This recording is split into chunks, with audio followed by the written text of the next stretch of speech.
I'd been waiting for a chance to photograph Pine Grove National Park ever since it reopened.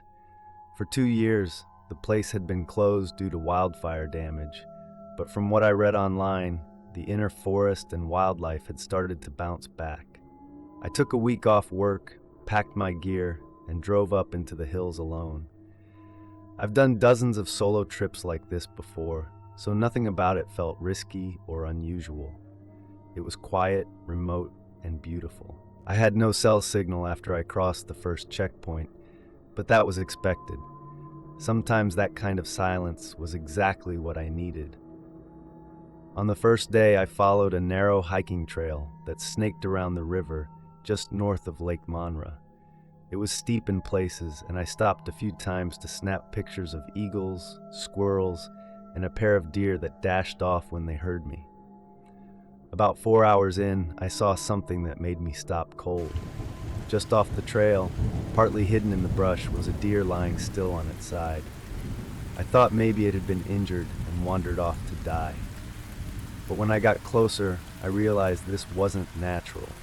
There was no blood, no signs of a struggle.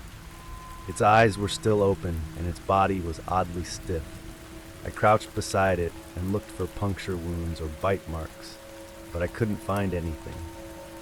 It was as if the blood had just vanished. I took a few photos, thinking I could send them to a ranger later, and moved on. That evening, I found a camping spot near the lake. It was flat, quiet, and not far from where the trail met the water. I set up my tent, made a small fire, and ate a freeze-dried dinner while watching the sky turn orange over the trees. The lake reflected everything perfectly. As it got darker, I crawled into my tent and went through the day's photos. That's when I heard it, a loud, high-pitched scream.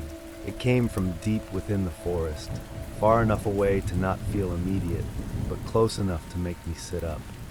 I've heard wolves before. This wasn't a wolf. It wasn't any animal I recognized. I stayed in my tent, listening. After a few minutes, everything went still again. Eventually, I fell asleep. Morning came with bird song and sunlight cutting through the mesh of my tent. Everything looked normal. I packed up, had a quick breakfast, and decided to take a different trail toward the eastern ridge. It was steeper and less used, which made for good photography. Around late morning, I found another dead animal, this time a fox. Same situation, lying still, no blood, no wounds, no signs of attack. I stared at it longer than I probably should have. Something about it felt wrong in a way I couldn't explain. I took a few photos, marked the location on my map, and started to feel that maybe it was time to cut the trip short. Still, I didn't want to seem paranoid. I told myself maybe there was a disease or environmental reason behind it. I reached a high clearing by late afternoon, snapped some pictures of the valley below, and set up my tent again under a cluster of pine trees. I ate in silence, watching the woods carefully. Nothing moved. I kept my flashlight and camera next to me in the tent, double-checking the zipper before turning off the lantern. Sometime past midnight, I woke up. I didn't know why at first, but then I heard it, footsteps. Slow, deliberate, not animal scurrying, actual steps, one after the other, on dry leaves. I stayed still, barely breathing. The steps circled the tent once, then stopped. A minute later, I heard the faint whip of the zipper being pulled. I grabbed my flashlight and snapped it on instantly. The zipper was open halfway. My stomach twisted. I hadn't touched it since sealing it shut. I flashed the light outside quickly, but saw nothing. Just dark trees and still air. I stayed up the rest of the night, listening. When morning came, everything looked the same. No prints, no sign anyone had been there. I packed fast and made up my mind to leave. I began the trek back toward the parking area, but it was far. I hadn't made it halfway by sunset. I didn't have a choice but to camp again. I picked a spot near a slope that offered visibility. I kept the tent open for a while, letting the breeze in while I pretended to read. But I couldn't stop thinking about the steps, the zipper, the animals. I sealed the tent before it got fully dark and stayed dressed, ready to leave if I had to. Around 3 a.m., I woke up to a soft crunch. Not footsteps this time. Just one heavy sound, like something stepping onto a branch. I clicked on my flashlight and waited. No sound came again. I looked at the zipper, still shut, but when I turned to grab my camera bag, my heart jumped. The tent flap on the opposite side was open. I had only zipped one entrance that night. The back side had a smaller flap I hadn't used. It was unzipped halfway. I crawled over quietly and peeked outside, sweeping the light slowly. That's when I saw it. About 20 feet away, half hidden behind a tree, was a tall figure. It stood with its back to me, completely hairless, skin pale and stretched tightly over a huge frame. It wasn't wearing clothes. The spine and shoulder blades were visible, and its legs were bent in a strange, angled way, like it wasn't built to stand upright. It took a few steps toward the trees, not in a rush, and disappeared into the darkness. It didn't turn around. It didn't look at me. I didn't move until the sun came up. As soon as it was light, I grabbed everything and made a run for the trail. It took me hours, but I didn't stop once. I reached the car by late morning and didn't even change out of my boots before driving away. I didn't look back.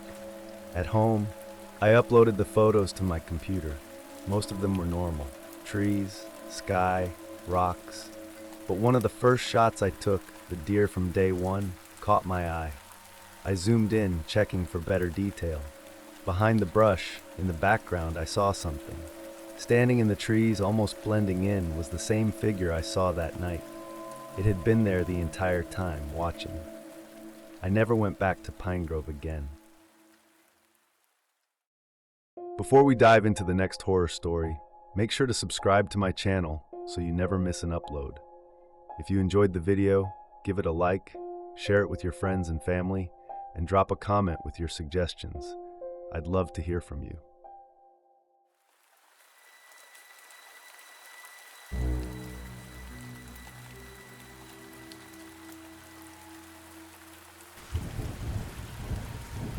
We weren't supposed to be out that late. I knew it, my parents knew it, and my friends definitely knew it.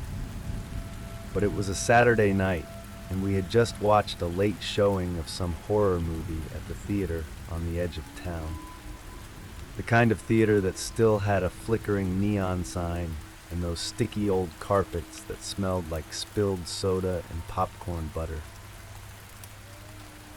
It was already past midnight when we left, and instead of heading straight home like we should have, we decided to take the back roads, the ones that cut through the farmlands and old industrial areas where no one really drives at night unless they have a reason. There were 4 of us in the car. I was driving. My name's Ryan. In the passenger seat was Josh, who never stopped talking, and in the back were Malik and Drew, both half asleep and scrolling through their phones.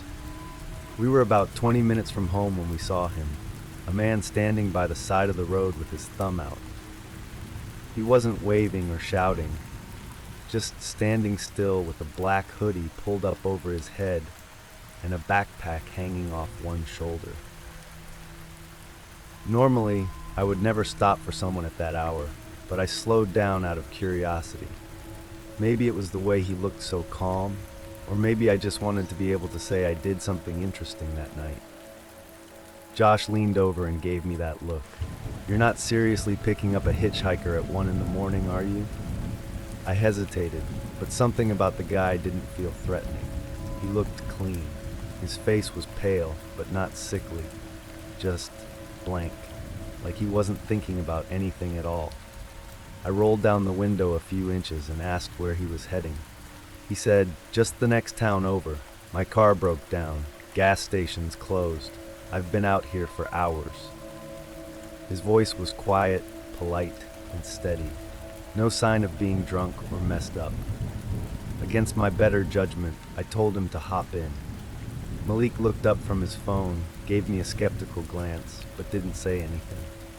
The guy slid into the back seat next to Drew and gave a small nod.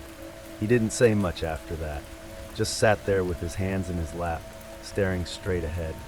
We drove for a while in silence. The only noise came from Josh's occasional muttered complaints and the faint buzz of someone's phone.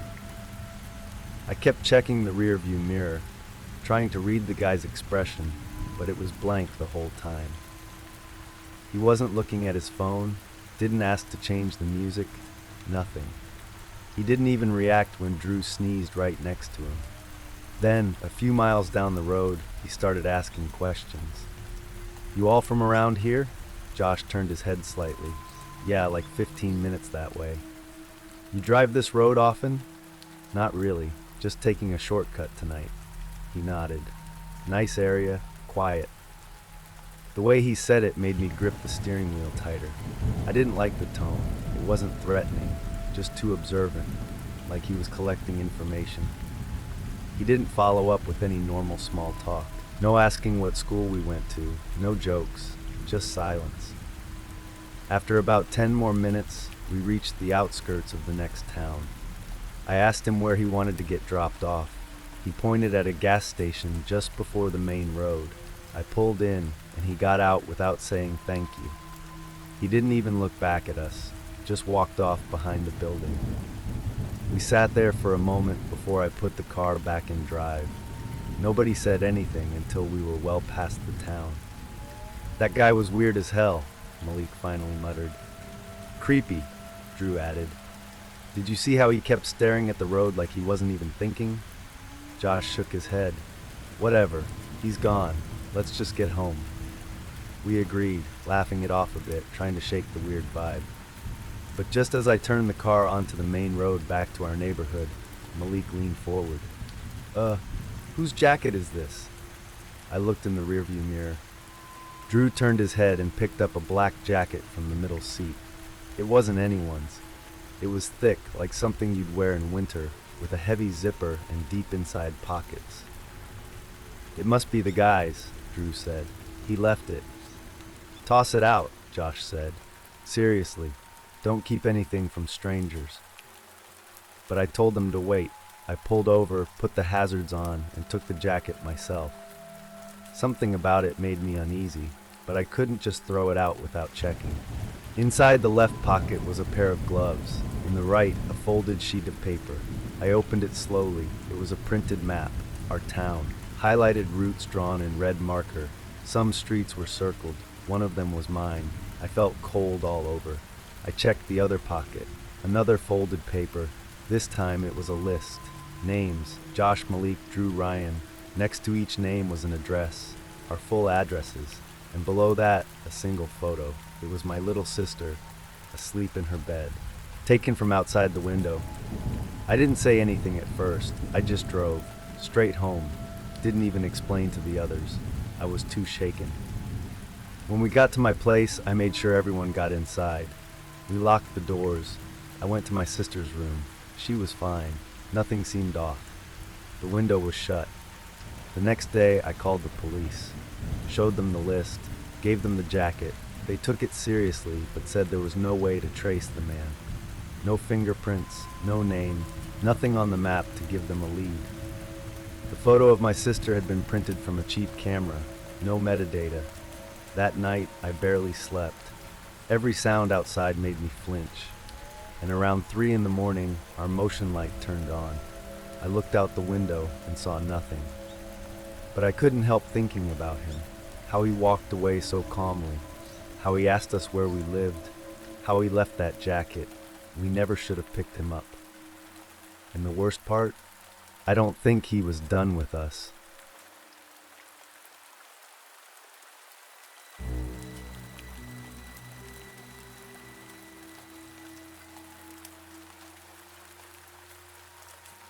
My parents had left for the weekend to visit my grandparents in Indiana. I'd stayed behind because of an important group project that was due on Monday.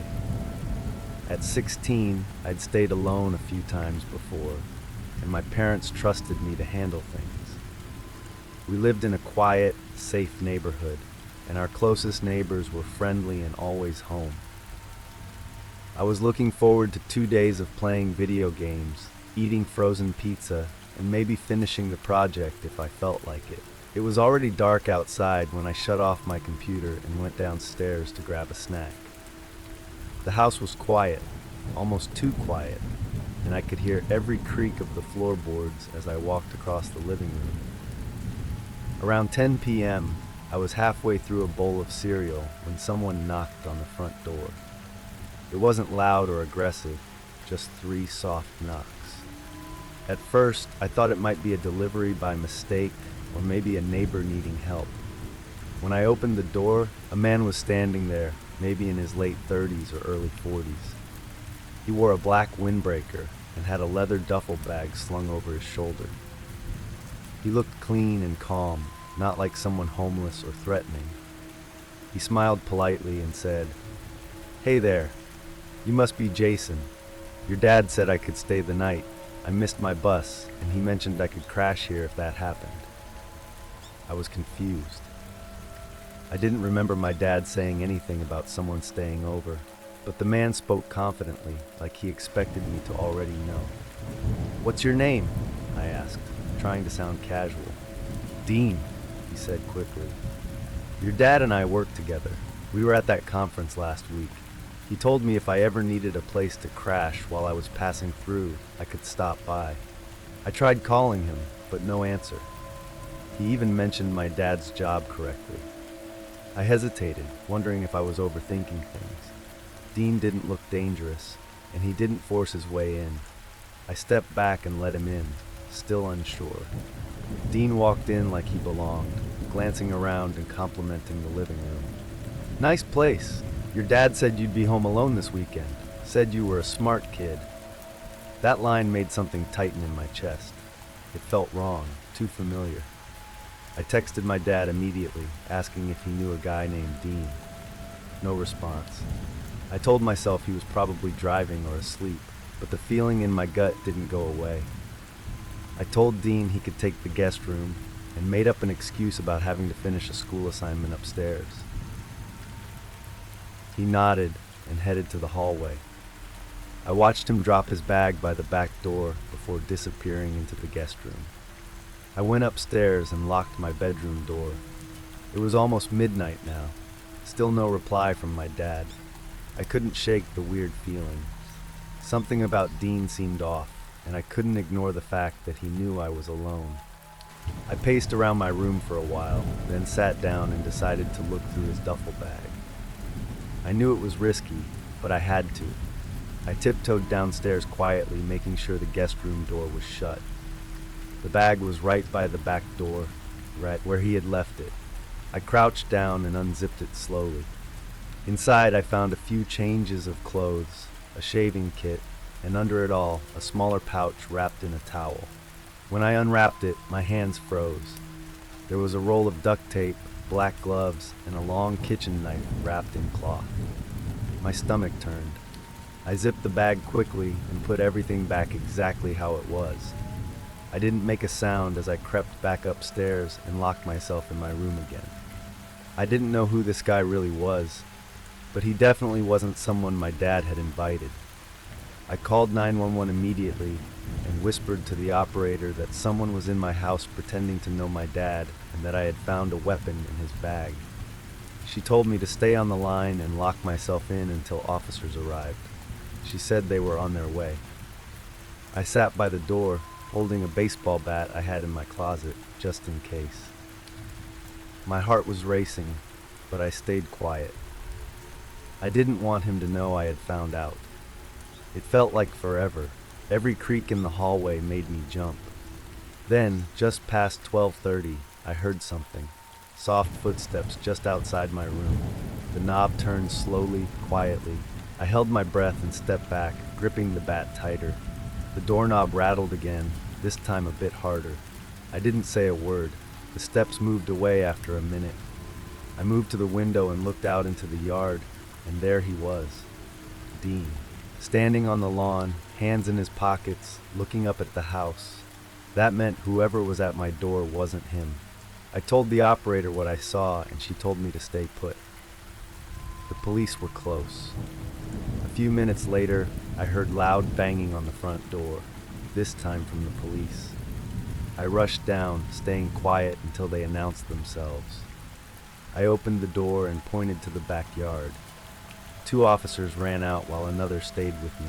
They searched the house and found the second man hiding in the laundry room. He had been waiting for a signal. Dean was working with him, and they planned to do something terrible. Later, the police told me they had been tracking Dean for a while. He had a record under a different name, mostly burglary and assault. They didn't know about his partner until that night. My parents came home the next morning, shaken and furious with themselves for not checking in sooner. I still don't know how he knew so much about us, but I learned to always trust my gut and to never open the door to a stranger, no matter how much they seem to know.